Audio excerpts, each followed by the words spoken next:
Sveiki visi, dar vienas vakaras ir dar vienas įdomus aparatas pas mane ant darbastalio ir tai yra kompanijos CAC integruotas stereo stiprintuvas, modelis, kurio yra AMP3300R, kuris atkeliavo pas mane su defektu, kurį netrukus jums ketinu pademonstruoti.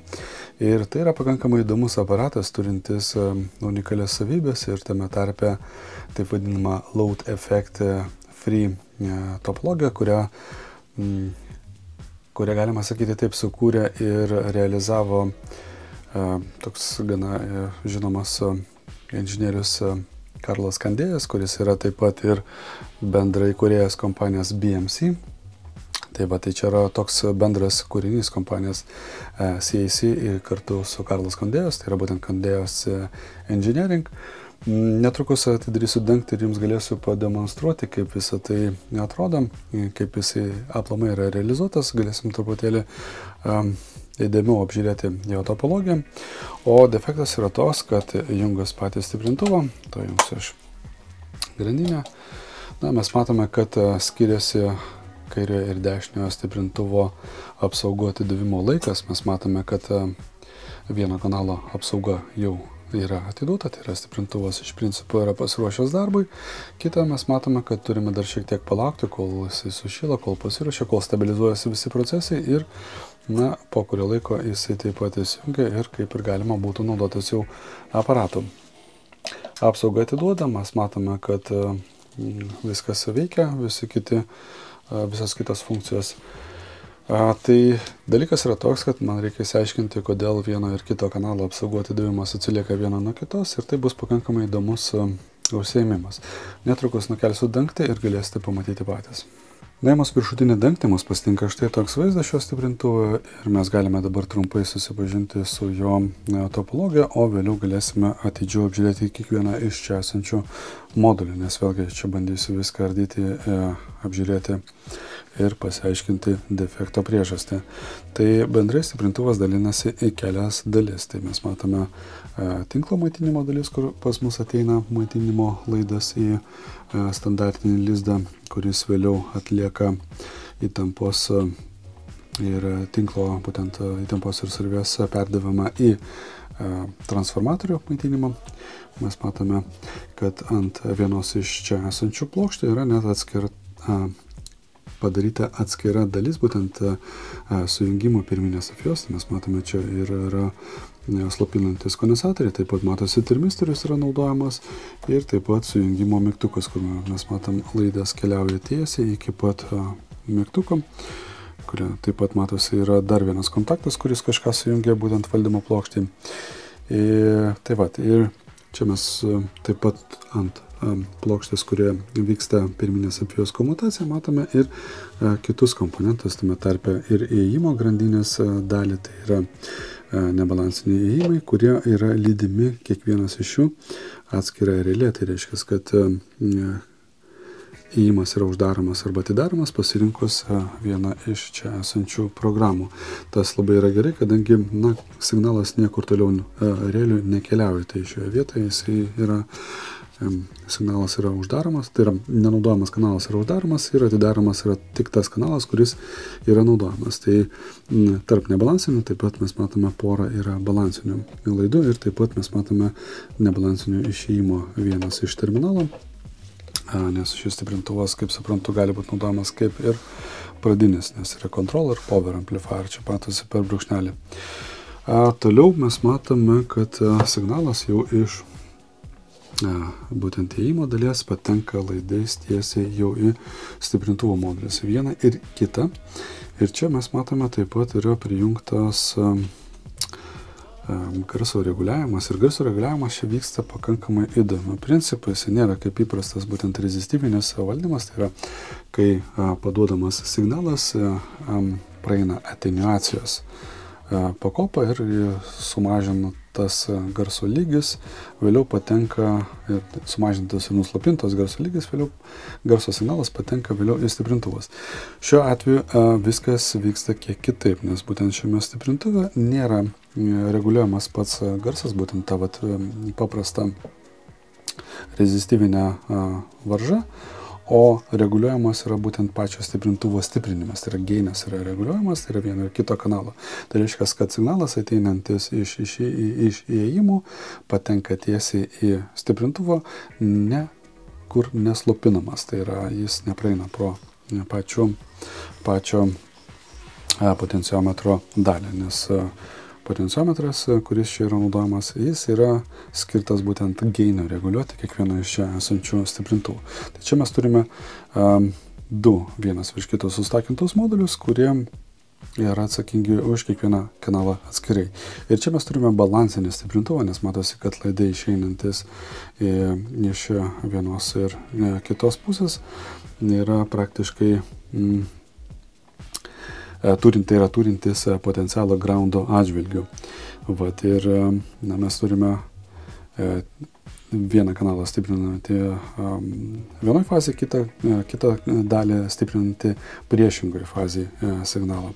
Ir gaunasi toks efektas, jeigu kas važinėjate su dviračiais, turbūt žinote, kaip skiriasi važiavimas dviračių, kai tu naudoji įprastus pedalus ir kai tu naudoji specialius batus, kurie prisisega prie pedalo, ir tu gali ne tik tai stumdamas perduoti jėgą būtent pedalą, bet tuo pačiu metu ir traukdamas gali perduoti jėgą į pedalas. Tai čia principas yra panašus, šitaip tiesiog palyginau, kad būtų galima paprasčiau suprasti, kuo skiriasi balansinis stiprintuvas, o nebalansinis, būtent tam tikrų aspektų. Ką mes čia toliau matome? Toliau mes matome, kad maitinimas iš antrinės apjos, būtent pačio transformatoriaus, patenka į kelias dalis. Tai mes matome vieną porą laidų ateina į plokštę, kur mes matome, kad užmaitina būtent aktyviuosius komponentus, tai yra, čia matosi ir lygintuvas, filtravimas, taip pat mes matome įtampos stabilizavimo dalis ir, žinoma, ten esančius tranzistorius, kurie, kaip suprantu, yra atsakingi būtent už realių valdymą. Neturiu principinių schemos, tai sunku pasakyti, vėlgi čia reikia daryti reverse engineering, kad suprastum iki galo, kam skirta ši dalis, dar kol kas nesu dėjęs, nerdžiu, tai kol kas tik tai bandau pataikyti ir kaip pasakyti, iš bendro tokio išprusimo pasakyti, ką matau. Tai va, grįžtame vėlgi prie stiprintuvų modulio, kur viršutinis pas mus yra kairio kanalo, apatinis yra dešinio kanalo. Mes matome, kad maitinimas ateina į dešinio kanalo stiprintuvą, matosi, yra viskas prieituota, o toliau jis yra perduodamas per tokias bronzinius tokius sujungimus į viršutinę plokštę, tiesiog tokių kitų sujungimų. Kiekvienas iš kanalų turi savo atskirą būtent srovės lyginimo schemą, tai pas mus matosi yra diodinis galima sakyti taip, diodinis tiltelis surinktas ant tokios poros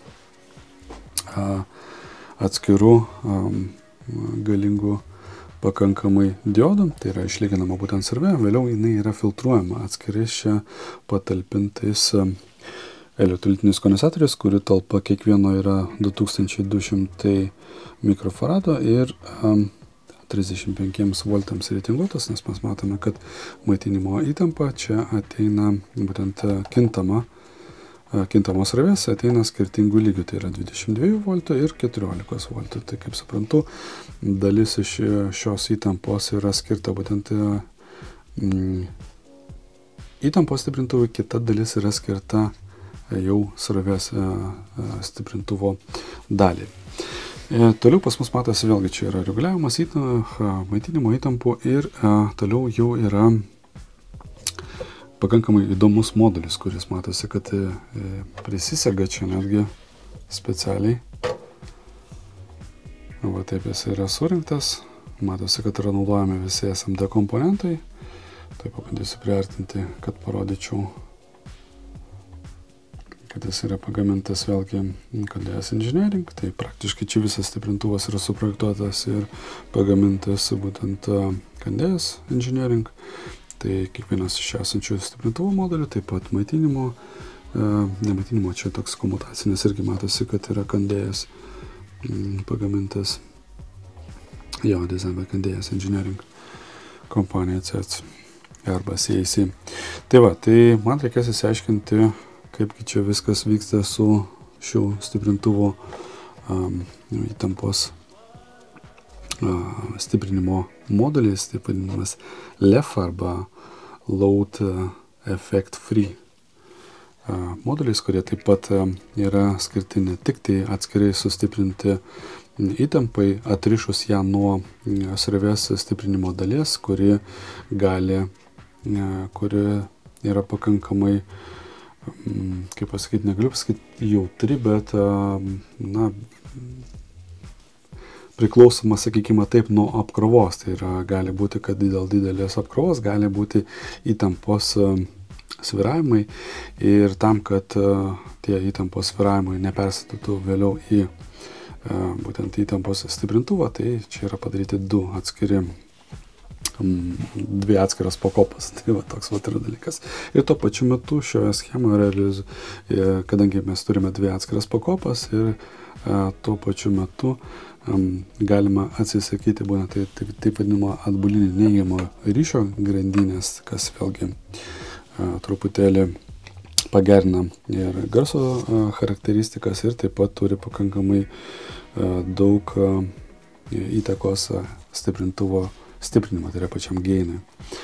Va, tai ir, kągi, dabar galime mes jungti dar kartelę stiprintuvą ir pasižiūrėti, kaip jisai čia elgiasi įsijungus. Mes matome čia vėlgi kiekvienas iš čia esančių modulių ruošiasi darbą. Mes matome čia daug visokių ledų, viskas dega, viskas indikuojasi. Tai va, viršutinis pas mus matosi, kad būtent left kanalas dar kol kas nėra pasiruošęs darbai, dar vis ruošiasi, matosi dar vienas ledas užsidegė ir matosi, kad dar vienas panašu, kad čia irgi užsidegė ir jau girdėjau suveikusią apsauginę rėlę, kuri jau atidavė, galima sakyti taip, vyko komutacija ir gali būti naudojamas šis stiprintuvas.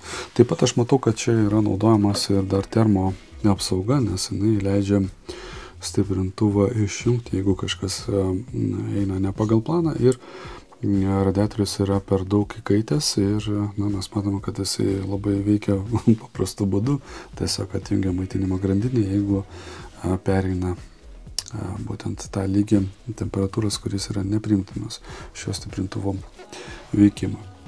Tai ką, vėlgi dabar pradėsiu ardyti visus šios modelius, bandysim aiškintis, ir jeigu parodysiu dar kiekvieną iš jų šiek tiek įdėmiau ir galėsime labiau susipažinti su šios stiprintuvu, kuris, kaip matosi, yra ir Single-Ended Class A Power Amplifieris, turintis Intelligent Gain Managementą, pakankamai įdomus aparatas, kiek aš esu skaitęs aprašymą būtent šio modelio, tai vėlgi čia yra aparatas, kuris yra orientuotas į audiofilus, nes jisai pasižymė tokiomis savybėmis kaip greitis, skaidrumas, detalumas ir analitinis garsas. Tai yra būtent tai, ko reikia audiofilams, kurie mėgsta klausytis kokybišką ir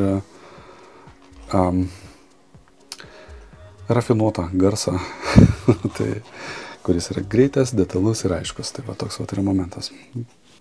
Išmontavus kairio kanalo stiprintuvo būtent plokštę, galėjau jau prieiti prie dešinio kanalo plokštės ir iš jų esu išėmęs jau taip vadinamus LEF modulius, tam, kad galėčiau atlikti patikrą jau ir nustatyti, kame yra problemas. Tai pirmas dalykas, kurį iš karto atlikus pirminę patikrą arba diagnostiką nustačiau, tai pakankamai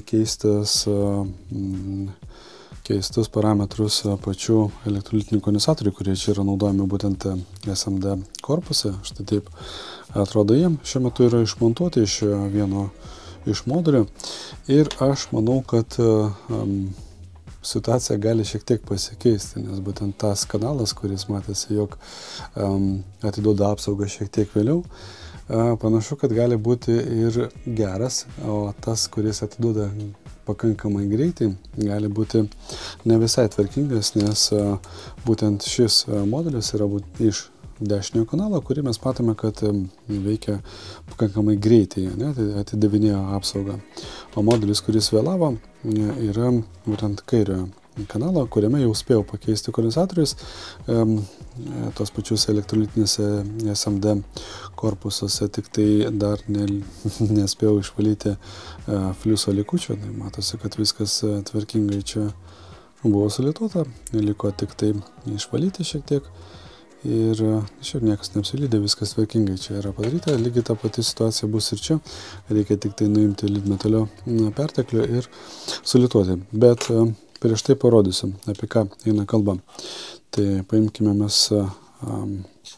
vieną iš kondensatorių, čia pas mus yra naudojami 2 kondensatoriai 47 mikrofaradų 6,3 voltam ir 2,2 mikrofarado 6 voltams 3 elektrolitinius kondensatorius. Tai pradėsime nuo dičkių, tai imkime dabar matuoklį, kad galima būtų pasižiūrėti, kokia yra situacija, nežinau, ar čia matysis ar ne, čia gal ką nors reikėtų padėti po pačiu testeriu. Ką čia tokį padėjus, kad būtų patogu parodyti. Suktuvą kokį nors padėsiu aš. Turbūt nesimatys, kažką kitą tuomet. Gal šitą dalykėlį padėsim, pažiūrėsim, ar matysis dabar. Kažkiek tai matysis. Tai va, pradėsim nuo vienos poros matavimo. Matom, kad aplamai net nesureaguoja prie lietos kontaktus. Kitas matosi, kad open circuit arba low capacitance. Tai abu šitos jau galima išmesti. Tikrai. Toliau pas mus seka 2,2 mikrofarado. Ar čia 22 plakt? Pasižiūrėti reikia.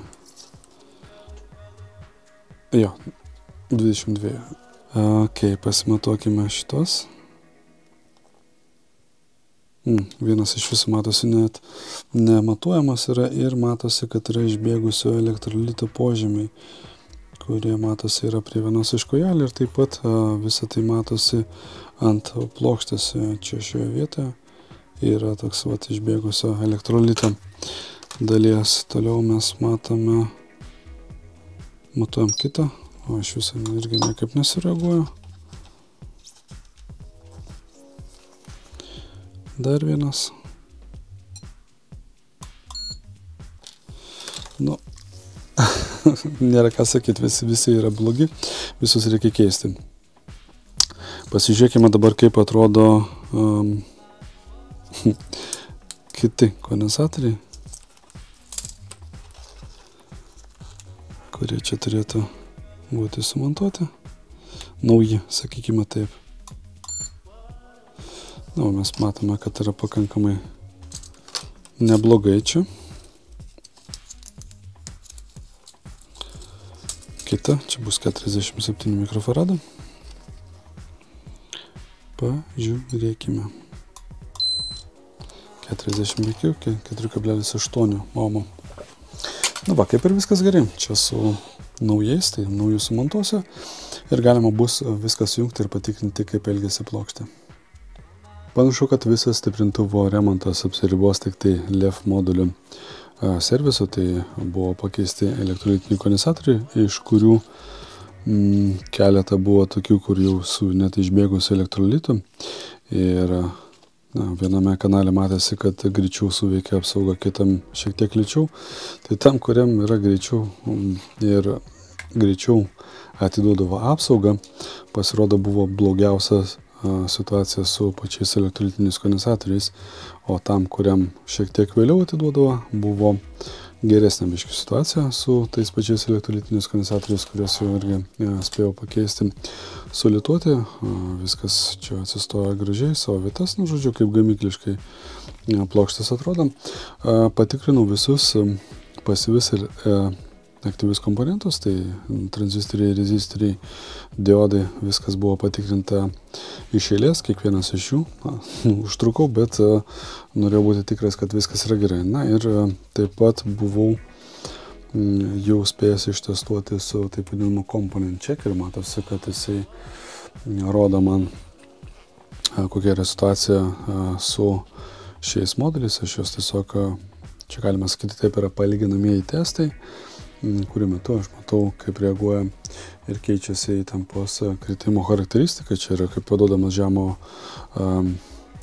dažnio signalas į tam tikrus kontaktus. Čia matosi, kad yra pajungtas groundas vienoje ir kitoje pusėje, ir kitoje yra tiesiog paduodamas signalas ir atliekamas yra matavimas. Matau, kad viskas yra gerai šioje vietoje. Galima pakeisti, tarkime, kokį nors kitą visiškai. Ir pasižiūrėti. Taip keičiasi situacija. Žodžiu, komponent checkeris yra nuostabus dalykas, kuris padeda atlikti diagnostiką ir tuo pačiu metu surasti defektą, kuris gali būti nepastebimas arba nepagaunamas įprastai. Taip, ne vieną kartą yra ištraukęs iš sudėtingų situacijų. Ir ypač tuo metu, kada reikia atlikti patikrą būtent jau atjungus plokštės, tai yra ne pasyviam režime. Aktyviam režime, kai tu gali paduoti įtampas, matuoti, žiūrėti, kokia yra situacija su įtampų kritimu, bet ne visais atvejais tu gali tai padaryti. Ir kai reikia pasyviam režime testuoti modulius, komponentus, tai padeda oscilografas su komponent checkerio funkcija. Toks fainas yra momentas. Viskas kaip ir moduliai yra sutvarkyti, tai yra pakeisti visi elektrolitiniai kondensatoriai, atlikta revizija, patikrinti visi komponentai. Tiesa, matosi, kad gamintojas tikrai nepasikuklino nutrinti markiravimą nuo kai kurių komponentų. Tai čia vienas, matosi, iš jų yra greičiausiai operacinis stiprintuvas. Čia galima būtų nesunkiai tai nustatyti, pasižiūrėjus, galima sakyti, taip rekomenduojama gamintojo pajungimo schemą. Ir atsekti, kaip čia viskas yra sujungta, kur yra paduodamas maitinimas, kur kokie komponentai pagal principinį, ne tai kad principinį, bet rekomenduojamą pajungimą yra sudėti ir pakankamai nesudėtingai galima būtų atsekti netgi pagal tos pačius nominalus. Toks yra momentas ir vienam ir kitam modulė. Viską matuosiu, atgal savo vietas, bandysiu iškurti ir pasižiūrėsim, kaip jis elgsis. Integruoto stereo stiprintuvo kompanijos CETS modelis, kurio yra AMP3300R remonto darbai, galima sakyti, yra baigti. Iš to, ką pavyko nustatyti ir sutvarkyti, tai buvo būtent pačiuose LEF moduliuose. Juose esu nustatęs visų elektrolitinių kondensatorių SMD korpuse defektą. Jie praktiškai visi buvo išėję iš savo tolerancijos ribų parametrų, kai kurių iš jų netgi buvo pabėgęs elektrolitas ir kas jau pradėjo praktiškai kelti korozijos pažeidimus ant pačios plokštės. Tuos visus momentus pavyko išvalyti, viską sutvarkyti, sulituoti naujus kondensatorius, lygiai tokio paties dydžio, lygiai tokių pačių parametrų, tiesiog užsakyti iš patikimesnių, ne tik patikimesnių, iš atrinkus, sakykime taip, pagal optimaliausias charakteristikas, nes vėlgi, kai tu renkiesi pačius kondensatorius, reikia atkreipti dėmesį ne tik tai dimensijas, ne tik tai į įtampos reitingą, taip pat ir žinoma talpos, bet ten yra daug kitų faktorių, kurie gali daug ką pasakyti, ar tiks šis komponentas į poziciją, kurioje jis yra naudojamas. Tai panašu, kad šitoje vietoje būna kartais karšta, tai reikia tą turėti omeny ir žinoma, kiek jisai gali ir ripple srovės paimti ant savęs ir taip toliau. Žodžiu, yra daug parametrų, kurias reikia kreipti dėmesį, kada atlieki komponentų parinkimą vieną arba kitai roliai. Šiuo atveju viskas yra atlikta tikrai tvarkingai ir galima būtų negėda šį varatą net išsiųsti gamintojų inspekciją, jeigu netyčia to reikėtų kažkada. Viskas yra kaip gamykliškai. Vienintelis dalykas, kurį aš dar noriu padaryti jau prieš uždengiant dangtį, tai noriu pasižiūrėti, kokia yra situacija su nuolatinės sudedamosios išėjime. Kadangi pačio stiprintuvo kaip derinimo tokio nelabai yra galimybės, nes šis stiprintuvas naudoja automatinio BIOSo schemą, tai yra jis automatiškai reguliuoja BIOSą, tai vėlgi yra ir optimizuoja patį stiprintuvo veikimą tam, kad jisai veiktų optimaliai ir kuomet reikia būtent didelės galios, jisai gali duoti biškį daugiau BIOS, tai tiesiog automatiškai reguliuoja būtent galiniai pakopai stiprinimo. Ką, dabar pasijungsiu patį stiprintuvą. Šiuo metu matosi, kad abu kanalai veikia gerai. Tai yra, jie praktiškai vienodai paleidžia apsaugą. Matosi, kad abudu šiuo metu ruošiasi paleidimą.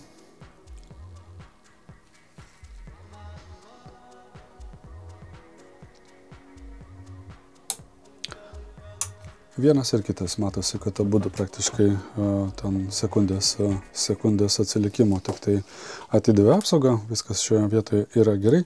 Na ir ką, dabar pasižiūrėsime, kokia yra situacija su pačiu išėjimo įtampa. Tai pradėsiu pradžiai pasižiūrėti, kokia yra situacija groundo atžvilgiu. Nustatysiu milivoltus pasižiūrėti.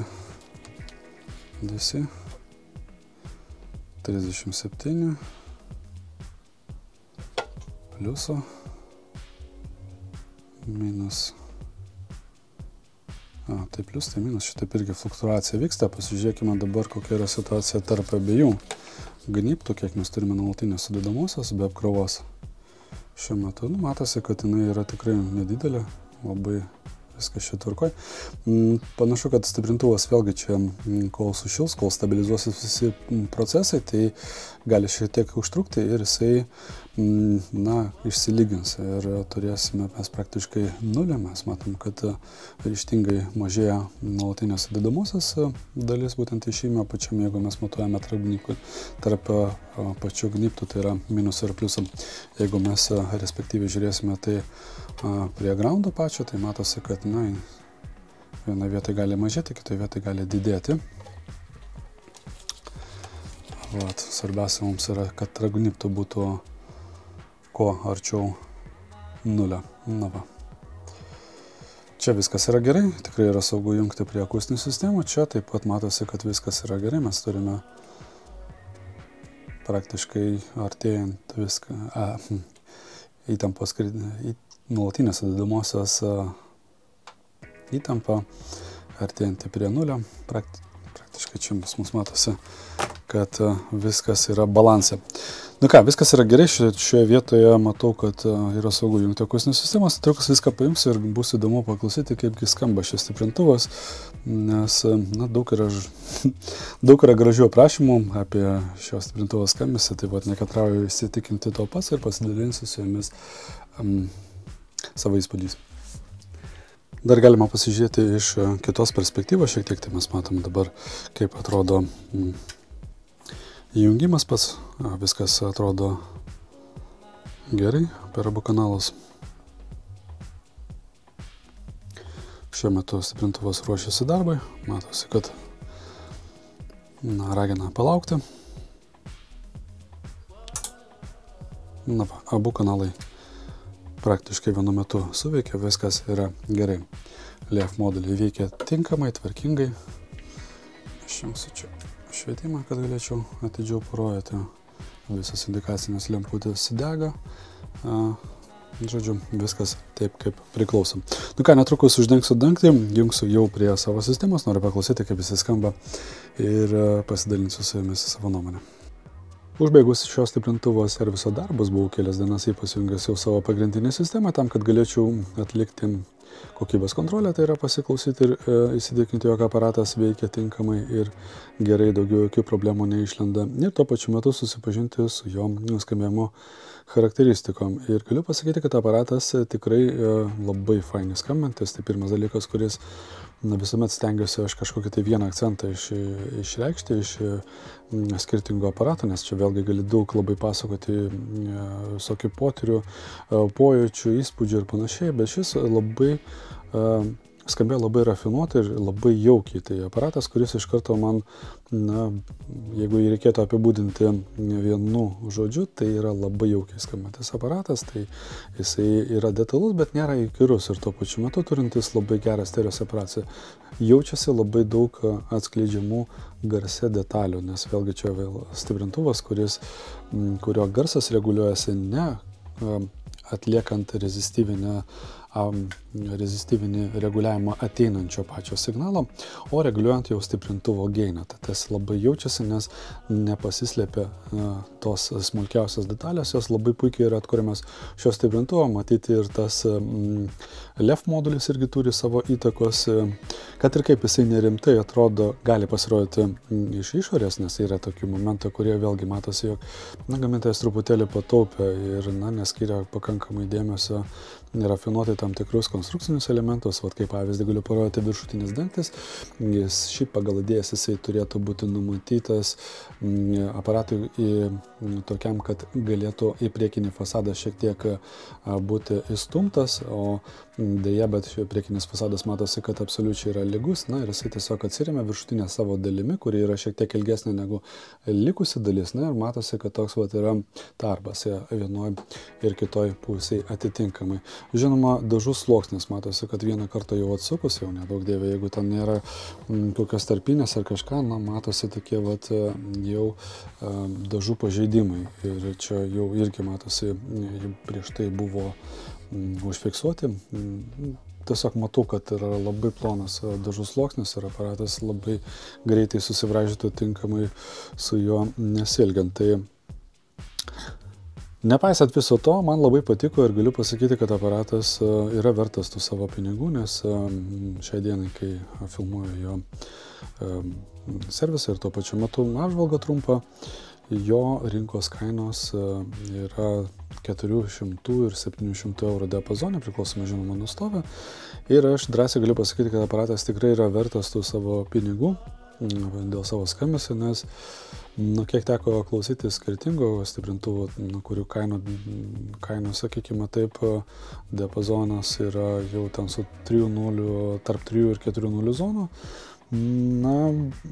Jisai tikrai neatrodytų prastai pajungus jais, ypač aklam teste, tai manau, kad tikrai puikiai pasirodytų, ypač su didelį jautrio akustiniam sistemam, kaip pavyzdžiui pas mane.